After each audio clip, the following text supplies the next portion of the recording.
Punishment is not revenge, but to lessen crime and reform the criminal. Elizabeth Fry.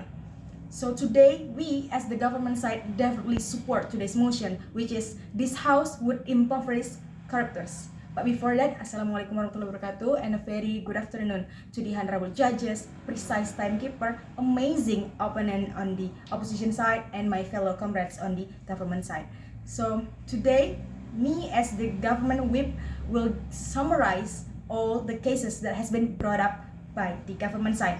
So firstly, punishment to impoverish the corruptors who have stolen a lot of money, even billion or a huge amount of money. By impoverishment, we mean that we can take away their asset in order to pay back the amount of money that they have stolen. So when you have committed for a crime, you should be prepared for the consequences. And the parameters for this is depends on how much money they have stolen. It's in the range of 100% and 50% to what they have stolen. Only a few who actually pay back. That is why we agree about today's motion.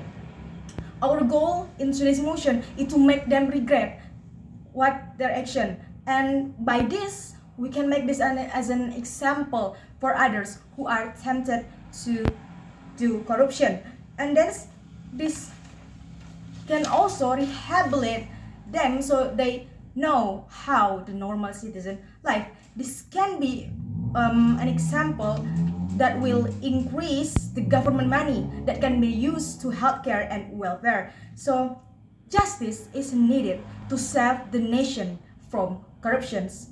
The money that they use and they pay back can be used for our revolutions actions. Corruptors have to realize that the impact of their behavior in order for them to decide to do some things like corrupt things. That means they already put the impact into the consideration. Now many people will suffer if we let the corruptor without giving them any consequences. Now there are a lot of people who suffer because of this. That's why we definitely support today's motions.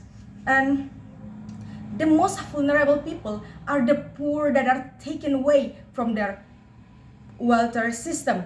And the lack of money came from nations because most of the money get corrupted. We are very agree of today's motions because by still giving them money and leaving the money in their hands, that means we are basically supporting their actions of corruptions. What the government has already said that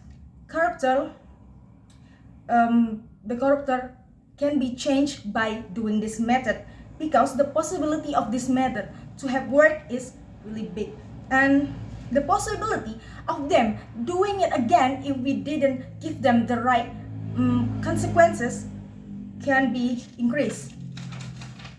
Now let's talk about the corruptors that have to learn from their mistake. It can also benefit the poor people and make the corruptor regret their actions.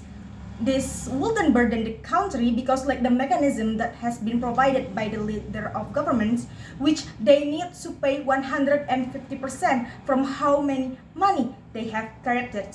Most of the corruptors are rich, so they wouldn't be unemployed because they still have connections and education. So for the possibility that their family will suffer because of these methods is not going to happen. That is basically impossible. This can also help our country to grow, and the most ideal way to take it, because it can benefit the people. The money that they have been given to us back can be used to increase the economic sides of our country, and then this can also become an example to those who are tempted to corrupt. This can make the societies feel satisfied because corruptor finally get what they deserve. And corruptors also bring many harm to people and country. With that, we as the government side definitely agree for today's motion, which is this house would impoverish corruptors. That's all from me. With that, I'm proud to propose.